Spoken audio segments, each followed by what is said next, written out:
बिस्मिल्लाहिर्रहमानिर्रहीम। मैं Shakeel Ahmed from Aspire college Thokar campus.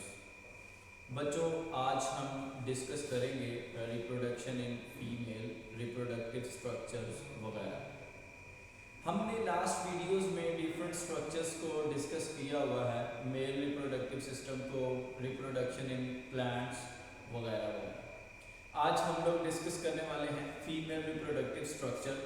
Basically ये हमारा लेक्चर 4 है और लेक्चर 4 में female reproductive system, female reproductive cycle, birth कि कैसे एक डेवलपमेंट के बाद बेबी की बर्थ होती है, उसमें कौन से चेंजेस आते हैं उनको, देन सेक्सुअली ट्रांसमिटेड डिजीजेस को। ये हमारे लेक्चर 4 के कंटेंट्स हैं कि लेक्चर 4 में हमने किन चीज़ों को एक्सप्लेन करना है। तो बच्चों, फीमेल रिप्रोडक्टिव सिस्टम को डिस्कस करते हैं। फीमेल रिप्रोडक्टिव सिस्टम में कंपोनेंट्स हैं ओवरीज, ओविडक्ट, यूट्रस और एक्सटर्नल जेनिटेलिया। ठीक है, इन स्ट्रक्चर्स को हम लोग यहाँ एक डायग्राम में डिस्कस कर रहे हैं। जैसे देखिए, ये पेयर ऑफ ओवरीज हैं एक फीमेल की बॉडी में। ये दो पेयर की फॉर्म में एक पेयर ऑफ ओवरीज मौजूद होता है, जबकि फिर हमारे पास ये ओवरीज से बनेगा ओवम, और ओवम ने मूव करना है इन ओवरीज से ओविडक्ट में।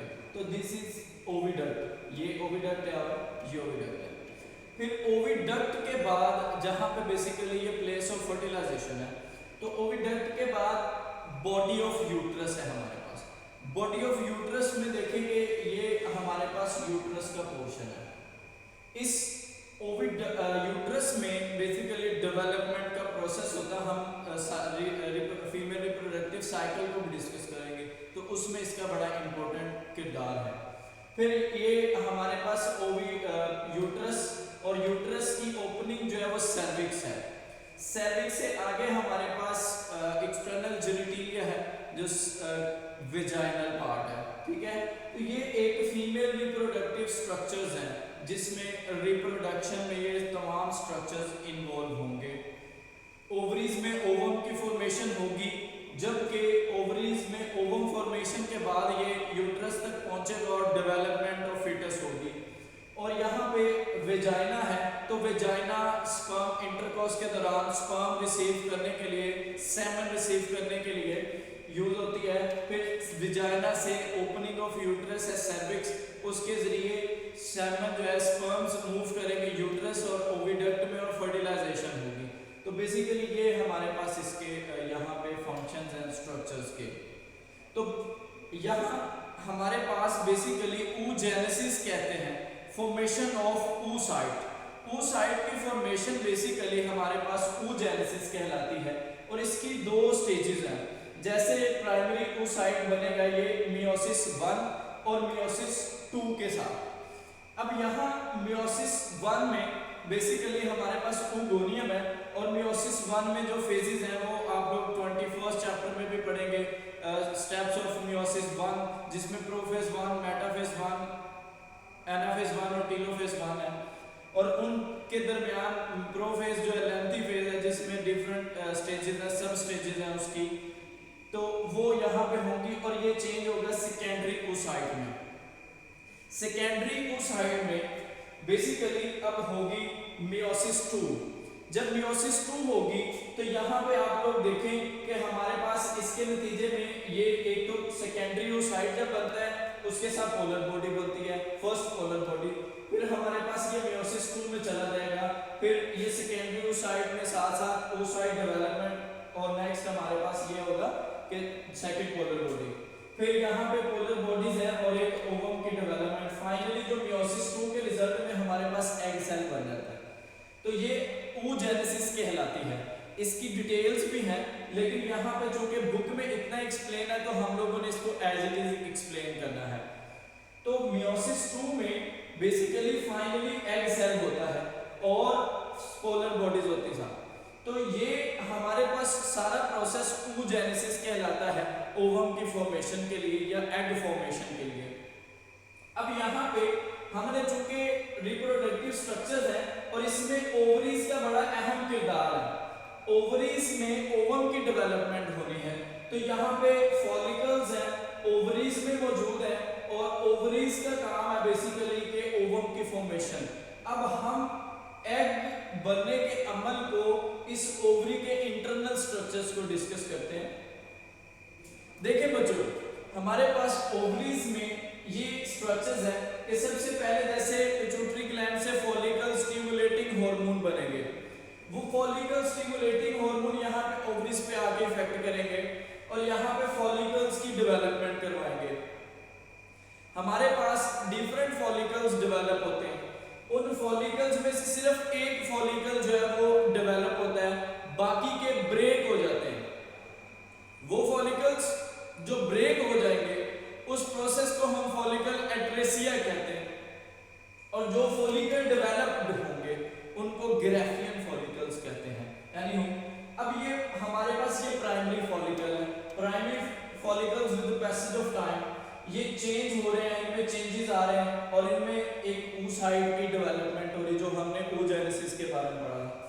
अब ये हमारे पास फॉलिकल डेवलप हो रहे हैं, इन पे इफेक्ट्स हो रहे हैं, हार्मोनल चेंजेस आ रहे हैं। अब यहाँ पे ओवम डेवलप हो रहा है और यहाँ पे ये देखिए आपको फॉलिकुलर फ्लूइड नजर आएगा।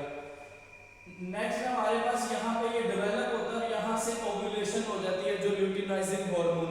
इसी इनके स्ट्रक्चर्स को डिस्कस करने के बाद हम लोग हार्मोनल चेंजेस को डिस्कस करेंगे, और हार्मोनल चेंजेस को डिस्कस करने के साथ साथ फिर हम इसके चेंजेस को भी डिस्कस करेंगे। फीमेल रिप्रोडक्टिव साइकिल हम डिस्कस करेंगे और उस साइकिल में हम हार्मोनल चेंजेस को डिस्कस करेंगे इसी डायग्राम के साथ। अब देखिए कि यहाँ पे हमारे पास ये ओवम रिलीज होता है, ओव्यूलेशन होती है। अब यहाँ पे देखेंगे इसके कंपोनेंट्स कौन कौन से हैं। एक जो ब्लैक राउंड सर्कल है इसका, वो हमारे पास जोना पैलोसिडा है। फिर यहाँ पे ये देखिए जो इसका पेरिफेरल पोर्शन है वो कोरोना रेडिएटा है, और ये हमारे पास सेकेंडरी oocyte है, इसकी डेवलपमेंट आगे होनी है। ये जो हमें यहाँ पे हमने इसको ग्रीन शो किया है, लेकिन बेसिकली ये येलो कलर का होता है, ग्लैंडुलर स्ट्रक्चर होता है, तो इसको हम कार्पस ल्यूटियम कहते हैं। कार्पस ल्यूटियम का भी अहम रोल है यहाँ पे, इसने बेसिकली हार्मोन्स को बनाना है। वो हार्मोन्स जो बनाएगा हम रिप्रोडक्टिव साइकिल में डिस्कस करेंगे। तो ये हमारे पास एक ओवरी का इंटरनल स्ट्रक्चर है, जहां पे फॉलिकल्स डेवलप हो रहे हैं, जहां पे कार्पस ल्यूटियम डेवलप हो रहा है। देन दी फीमेल रिप्रोडक्टिव साइकिल के पॉइंट्स को डिस्कस करते हैं। फीमेल रिप्रोडक्टिव साइकिल में बेसिकली प्रोडक्शन ऑफ एग होती है, और एग की फॉर्मेशन साइक्लिक एक्टिविटी है, और ये साइक्लिक एक्टिविटी 28 डेज में मुकम्मल होती है ह्यूमंस में। अब ये ह्यूमंस में जो 28 डेज में होगी उसको हम एक रिपीटेडली साइकिल होता है। अगर फर्टिलाइजेशन नहीं होगी तो उसमें ये ब्रेक डाउन हो जाएगी पहले ओवम की, तो उस प्रोसेस को हम कहते हैं मेंस्ट्रुअल साइकिल। कि अगर फर्टिलाइजेशन नहीं होती वो ओवम ब्रेक होगा और रिपीटेडली इन सम डेज वो बॉडी से रिलीज हो जाएगा, तो फिर उसको हम मेंस्ट्रुअल साइकिल कहते हैं। अब ये सारा प्रोसेस मैंने आपको बताया कि हार्मोन्स से रेगुलेटेड होता है, तो फिर it is regulated by pituitary gonadotropins. Pituitary gland से हार्मोन्स रिलीज होते हैं जो इनको कंट्रोल कर रहे होते हैं। जैसे मैंने यहाँ पे बात की फॉलिकल्स पे, कि फॉलिकल्स की डेवलपमेंट के लिए FSH हार्मोन रिलीज होता है, फॉलिकुलर स्टिमुलेटिंग हार्मोन, और वो हार्मोन इन फॉलिकल्स की डेवलपमेंट करवाएगा। फिर इस तरह ये रेगुलेशन हार्मोन्स की जो पिट्यूटरी ग्लैंड कंट्रोल करता है। अब इस फीमेल रिप्रोडक्टिव साइकिल के दो बेसिक पार्ट होते हैं, दो पोर्शंस होते हैं जहां पे इसकी डेवलपमेंट होती है, जहां पे ये प्रोसेस होता है। बेसिकली एक ओवेरियन साइकिल है जो ओवरीज में होगा, यहाँ ओवरी में होगा। दूसरा यूट्राइन साइकिल है जो यूट्रस में होगा, जैसे ये पार्ट है हमारे पास। तो ओवेरियन साइकिल ओवरीज में होगा और यूट्राइन साइकिल यूट्रस में होगा। तो ये हमारे पास एक रिप्रोडक्टिव साइकिल था।